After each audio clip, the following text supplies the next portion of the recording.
Bien, comenzaremos este apartado de globalización y tercer mundo haciendo hincapié en un aspecto concreto de una zona determinada de un país humilde como es el país de Bolivia, pero a su vez enormemente rico y con una calidad humana impresionante.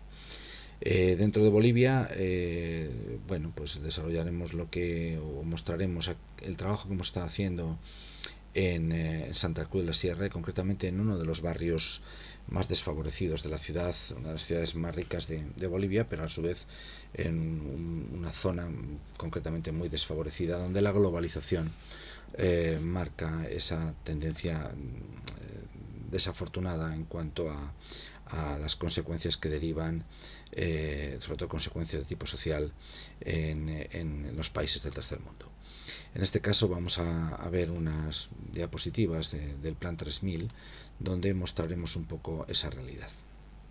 Una realidad donde nosotros hemos estado trabajando, como aquí veis, en un centro donde hemos impartido un programa de doctorado para toda América Latina, y donde venían alumnos doctorandos de las mejores universidades de América Latina, y venían a la zona más humilde, más pobre de Santa Cruz de la Sierra, el Plan 3000, para conocer la realidad social que se estaba produciendo dentro de un contexto que, si nosotros estábamos explicando dentro de la interculturalidad en ese programa de doctorado, se viviera esa realidad, no solo se explicara, sino se viviera, lo vivieran en sus propias carnes. Está claro que, bueno, pues frente a este lugar de cobijo donde estábamos impartiendo la docencia, dentro del centro probablemente más pobre de la ciudad, del barrio más humilde de Santa Cruz de la Sierra, pues era una especie de oasis, ¿no? Donde podíamos aislarnos un poco de esa realidad para luego verla, ¿no? Nada más que terminamos las clases. Esta es la realidad externa, donde las calles no tienen nombre, ¿no?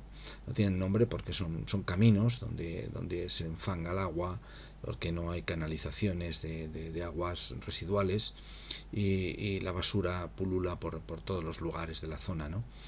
Tenemos un pequeño mercado, como vamos viendo, ¿no? Y en esa realidad, en ese contexto, tratamos de implementar ese programa de doctorado. Como vemos aquí, estas aguas que se mantienen dentro de la sociedad y de un contexto, lógicamente, de una fauna insectívora, donde habita de una manera pues evidentemente magnífica para su desarrollo los parásitos que generan, o el mosquito que transmite la enfermedad del dengue, el de la malaria y otras muchas enfermedades que ocasionan la muerte, ¿no? Realmente. Bien, pues con ello estuvimos también conviviendo, porque efectivamente hay que convivir con esa realidad, no porque sea necesario, sino porque bueno, pues era el lugar en el que estábamos y en el que teníamos que trabajar.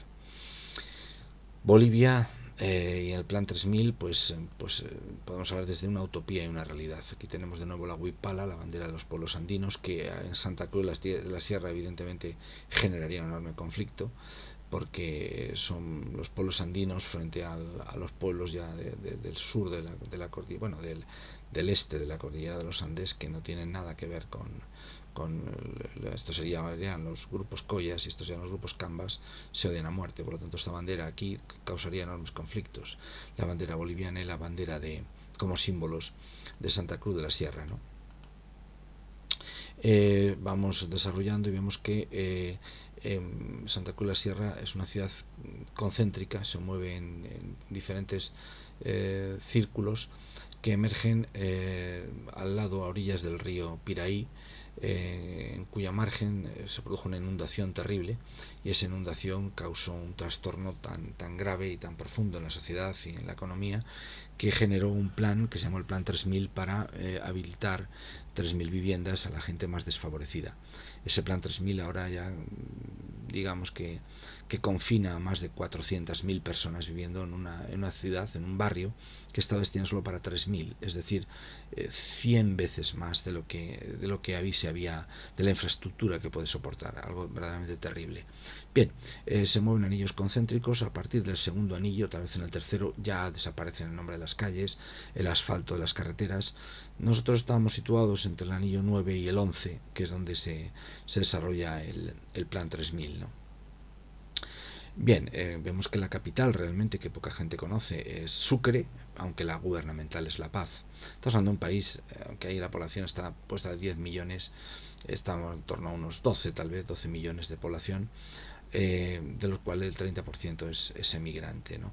Hemos visto que el gobierno todavía en ese momento era de Evo Morales, pues ahora evidentemente ya no lo es, ¿no? Pues que es cuando se hizo este trabajo. En Santa Cruz vemos el contraste, ¿no?, de la plaza central, la plaza de armas, la antigua plaza mayor, que, bueno, pues en la época colonial se llamaba Plaza de Armas, una ciudad, bueno, pues como cualquier otra ciudad de Latinoamérica, bien, que marca pues una zona donde hay juventud, donde hay desarrollo, frente a escasos kilómetros de allí, en uno de los círculos concéntricos, pues el contraste tan terrible de niños descalzos, sin camiseta y con basura fluctuando por todos los aledaños y todos los lugares, con casas de adobe sin terminar, bueno, pues donde se ve realmente el tercer mundo, ¿no? Bien, esto lo que hemos estado explicando, vemos que el mercado al que se abastece o del que se abastece el Plan 3000 es un mercado que aquí vemos situado en el margen de una carretera donde no hay línea divisoria y hay socavones por todos los lugares, el tráfico es ininterrumpido, el ruido y el sonido de los coches es ensordecedor y evidentemente provocan pues bueno, pues una situación pues verdaderamente complicada desde el punto de vista social, económico e incluso sanitario, ¿no? Vemos ese contraste de nuevo, niños, mayores, animales, todo se va mezclando en una zona donde emerge notablemente la pobreza y lógicamente el abandono en todos los sentidos y sobre todo el que nos afectaba más a nosotros, el abandono escolar, ¿no? Las zapaterías pues no son tiendas como estamos acostumbrados a ver, son pues una especie de containers que se tiene aquí donde uno se arregla los zapatos, ¿no? No se los compra, sino se los arregla, ¿no? Eso es parte del comercio de la zona, ¿no? Eh, Además, el contacto con el centro de la ciudad se realiza a través de unas micro, que son unos autobuses japoneses del año no se sabe cuándo, que son comprados de tercera o cuarta mano, que se llaman las micro. Son una flota enorme de estos micros que vienen de Japón ya desahuciados y aquí pues bueno se reutilizan hasta la eternidad sin ninguna digamos sin ningún criterio de seguridad para las personas que van dentro, ¿no? De una manera pues prácticamente bastante difícil incluso de estar de pie por el tamaño y el techo que tienen estas micros, ¿no? Además de los baches que provocan y en consecuencia pues la incomodidad de cualquier desplazamiento que por cierto dura horas, ¿no? Dados los caminos que son. Aquí tenemos los talleres llamados muellerías, pues igual que el anterior, las zapaterías, pues de una forma evidentemente pues tremendamente rudimentaria de supervivencia.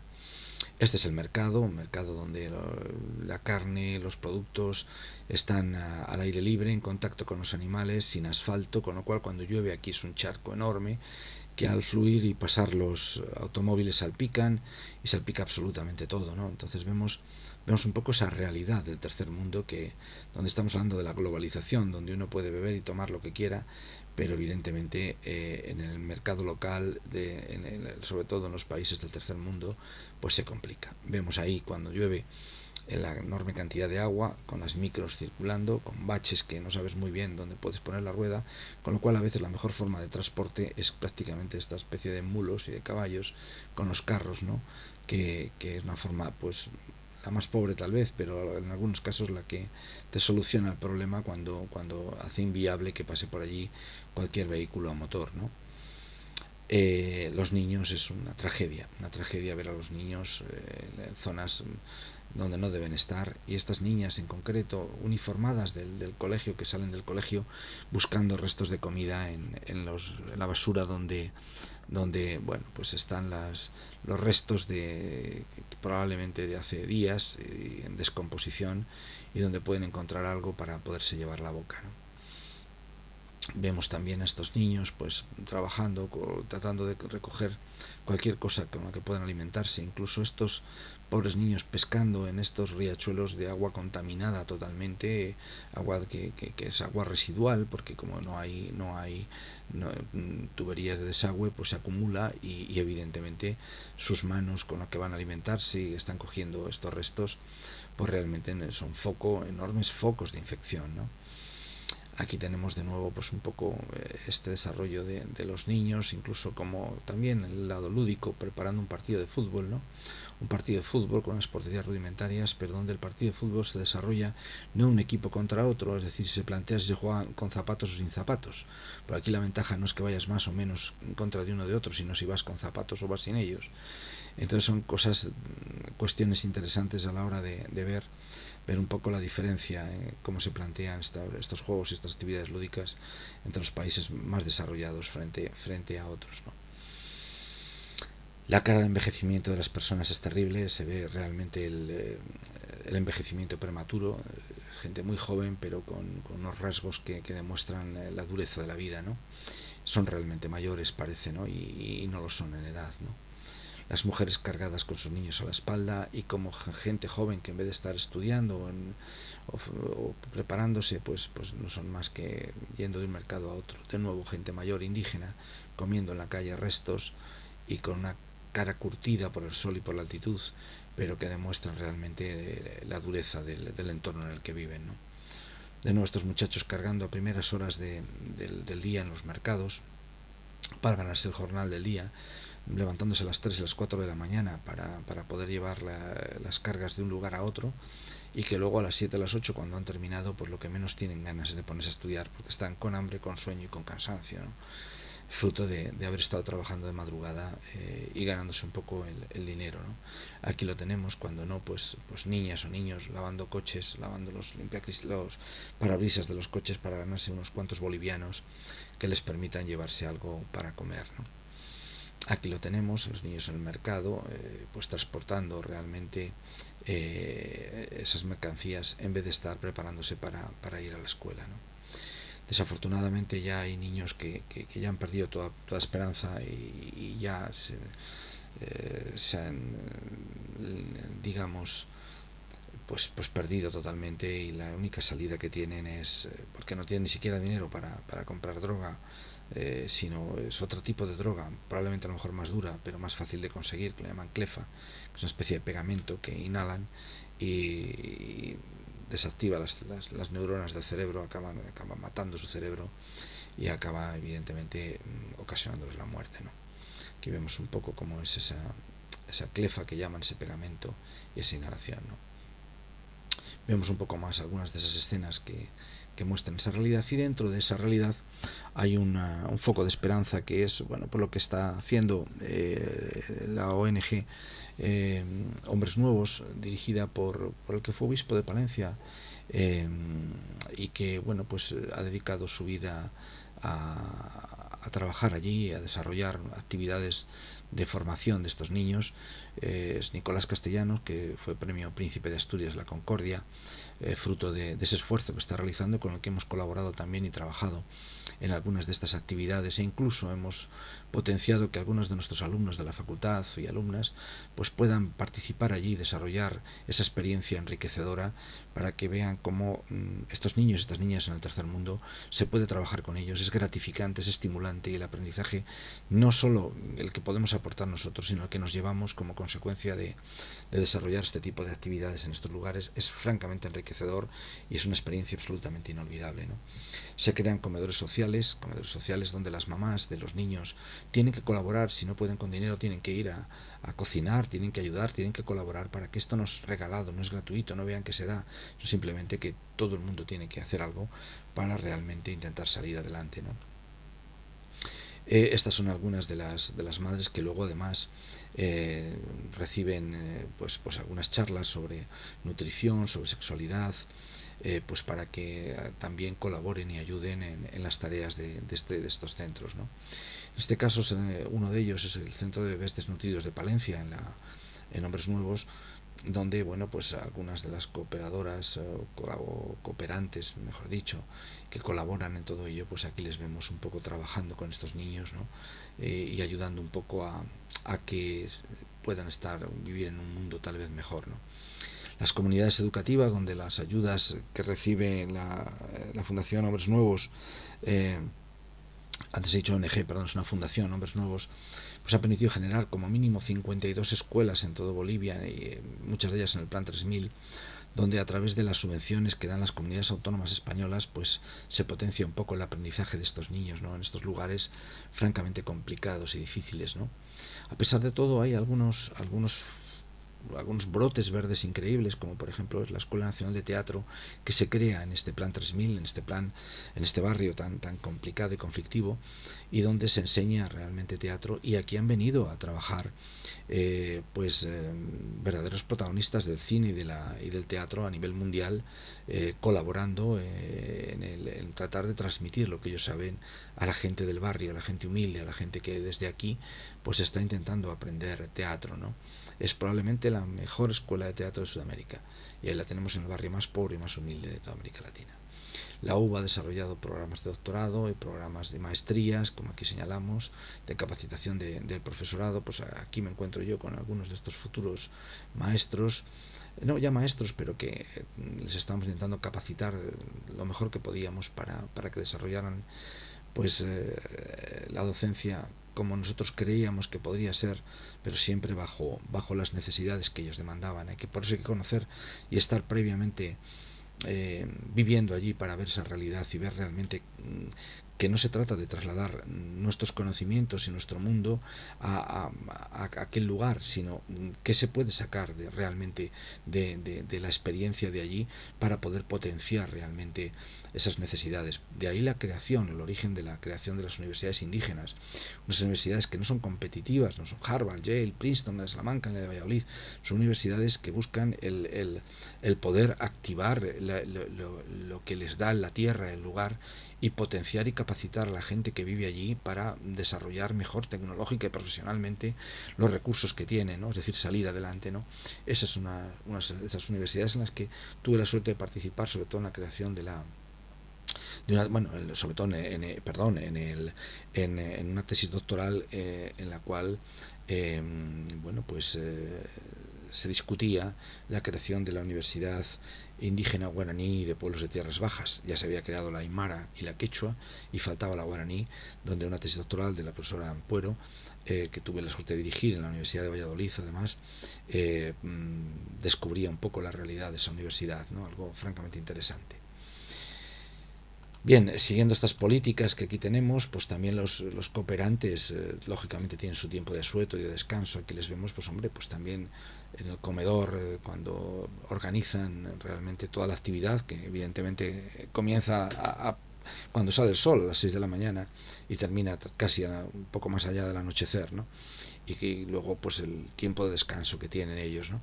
Aquí están pues reunidos, ¿no? en el comedor de lo que habitualmente llaman el Palacio, que no es más que un lugar tremendamente humilde en el Plan 3000 en Santa Cruz de la Sierra, ¿no?